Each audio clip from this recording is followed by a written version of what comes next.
Bonjour à tous et bienvenue, c'est Gaël dans Simple et Gratuit et aujourd'hui je vais vous présenter deux manières de pouvoir questionner un PDF. Un PDF c'est quoi? C'est un document dans lequel il y a plein de choses, notamment souvent des longues listes de titres, de fichiers, de lettres, de ce que vous voulez, parfois des dessins, parfois des schémas, parfois des tas de trucs. Et c'est vrai que aujourd'hui on est à l'ère de l'informatique et on fait plus attention. Avant quand on envoyait un courrier, au prix du timbre, et vous savez, il fallait pas que ça dépasse 20 grammes et tout ça, sinon on devait vendre un rein pour pouvoir envoyer notre courrier. Aujourd'hui, avec l'informatique, c'est gratuit, on envoie tout ce qu'on veut au poids qu'on veut. Donc ça, c'est plutôt cool. Et du coup, on se retrouve avec des documents type PDF dans lequel, effectivement, on a parfois 2, 3, 4, 500 feuilles. Et nous, on veut juste une information, on ne sait pas où elle est. Et je vais vous donner le moyen de retrouver l'information. Et même si c'est en anglais, si elle est en coréen ou si elle est en japonais, ça vous posera aucun problème. Pour ça, on va tout simplement utiliser l'intelligence artificielle et on va pouvoir questionner l'IA sur notre PDF. Ça marche plutôt bien. Alors, je vous montre rapidement quelque chose de simple. Nous, on va travailler sur deux types de PDF. Celui-ci, d'accord, qui est une notice d'utilisation qui est en anglais, d'accord. C'est une notice d'utilisation d'un traitement de son pour gérer les harmoniques graves, aigus, etc., d'accord, les bandes de fréquences. Et donc, vous voyez, voilà, c'est un PDF, mais c'est en anglais. Ok, il est sur internet, c'est juste une notice d'utilisation classique et puis on va travailler aussi sur l'Apple Watch éventuellement si besoin en était. Voilà, là cette fois-ci il est en français. On va faire le test évidemment. Alors je vais vous présenter deux types de fichiers, enfin deux types de manières de faire. La première, elle est pas vraiment gratuite, un petit peu mais pas vraiment gratuite, d'accord. Et la deuxième, elle est gratuite mais elle est moins flexible que la première. Voilà, un petit problème mais ne vous inquiétez pas, la deuxième va évoluer. Mais la première, pour l'instant, ça reste la meilleure. Donc, c'est pour ça que je vous la présente quand même. Alors, ChatPDF, voilà, vous avez sûrement déjà entendu parler de cette IA qui est basée sur ChatGPT et qui tout simplement peut inclure un fichier, donc il télécharge un fichier, puis après, à partir du fichier, on peut faire des demandes. Par exemple, je télécharge, je ne sais pas moi, les droits d'utilisateur, je sais pas, d'une œuvre radiophonique par exemple ou d'une musique et puis je lui dis tiens, est-ce que j'ai le droit de faire ci, est-ce que j'ai le droit de faire ça, quelle est la procédure pour déclarer, pour télédéclarer, etc. Et donc il va me donner toutes les informations et ça c'est vraiment cool. Vous avez le droit à 2 PDF différents par jour, donc c'est pas mal si vous faites ça en amateur, mais si vous commencez à être professionnel c'est un peu plus juste bien évidemment, mais dans le principe c'est plutôt cool, d'accord. Donc là vous avez la possibilité ou d'envoyer directement un fichier PDF, donc vous le prenez, vous le glissez, d'accord, ou bien vous cliquez dessus pour aller le télécharger directement sur votre disque dur, ou bien vous pouvez entrer son adresse si le fichier est sur internet comme on l'a vu ici ou bien ici. Ok, donc là je vais pas vous faire la démo parce que comme c'est pas un site gratuit, à 100% ou quoi que ce soit, donc je vais pas vous la faire. Et puis vous téléchargez, puis après vous lui posez les questions que vous voulez. Je vous laisserai tester, vous allez voir c'est sympa. Donc on va se concentrer sur la deuxième solution que je vous propose. Il s'agit d'utiliser l'intelligence artificielle Bard. D'accord, alors ça c'est plutôt cool. Bard, c'est l'intelligence artificielle de Google qui ressemble un petit peu d'ailleurs à ChatGPT, sauf que c'est Google au lieu d'OpenAI.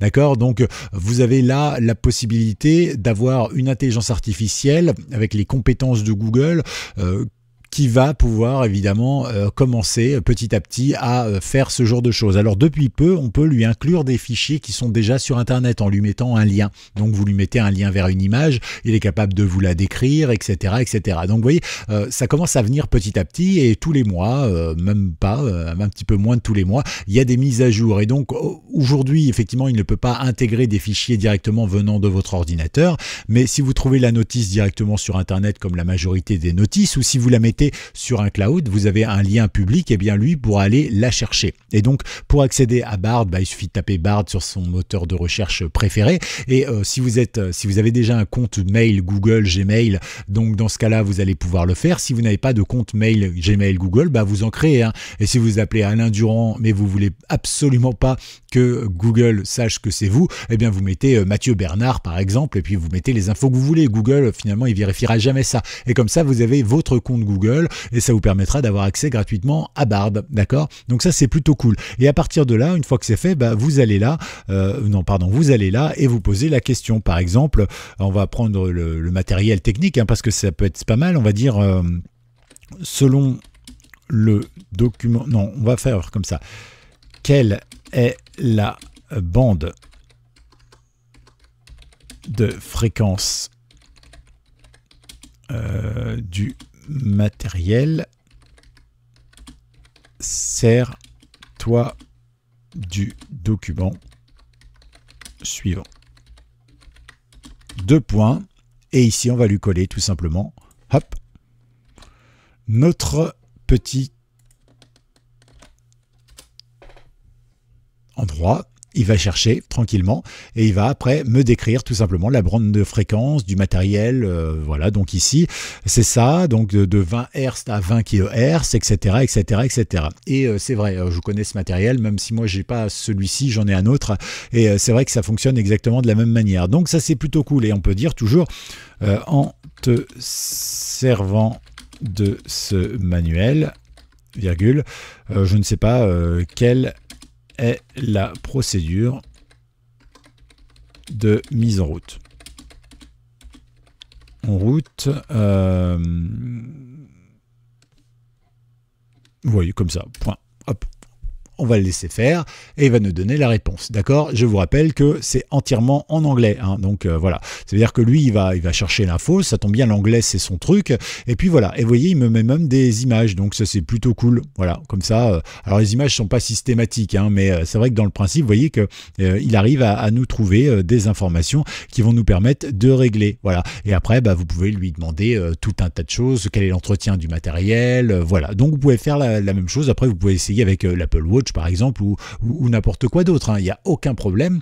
Voilà, c'est une manière détournée. Alors, le seul problème avec Bard, comme je vous l'ai dit, c'est qu'il n'intègre pas des documents qui viennent directement de votre ordinateur, pour l'instant. Mais peut-être que dans 1 mois, dans 2 mois, dans 3 mois, ce sera le cas. Hein. En attendant, eh bien, sachez que vous pouvez donc les mettre directement dans votre cloud de votre mail, hein, parce que ça fonctionne. Vous savez, quand vous ouvrez un compte Gmail, on a déjà vu ça dans une vidéo, eh bien, vous avez accès à une partie qui est cloud, donc qui s'appelle Drive, et vous allez pouvoir tout simplement à ce moment-là récupérer votre fichier, le mettre dans votre Drive, faire un petit clic droit et obtenir le lien, et ce lien, bah, vous allez pouvoir le coller ici, hein, exactement comme si c'était ce lien-là. Voilà, et ça va marcher de la même manière. Voilà une petite astuce qui, j'espère, vous rendra service. Soyez curieux, soyez imaginatifs, et surtout, bah, amusez-vous, parce qu'après tout, cette intelligence artificielle, pour l'instant, elles sont toutes gratuites. Alors attention, évidemment, ne mettez pas des données de santé, des choses comme ça que vous ne voudriez pas que Google ait,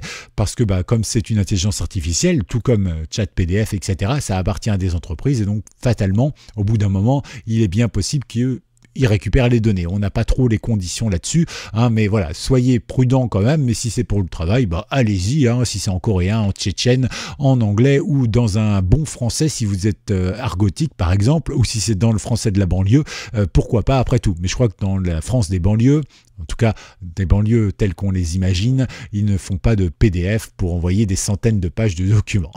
Allez, on poursuit, nous, avec une prochaine vidéo dans moins de 48 heures, toujours sur Simple et Gratuit. Alors pensez à vous abonner pour n'en manquer aucune. Et puis pensez à liker cette vidéo, ça permettra de progresser ou de faire progresser cette chaîne. Merci à vous, à tout bientôt. C'était Gaël sur Simple et Gratuit. Ciao.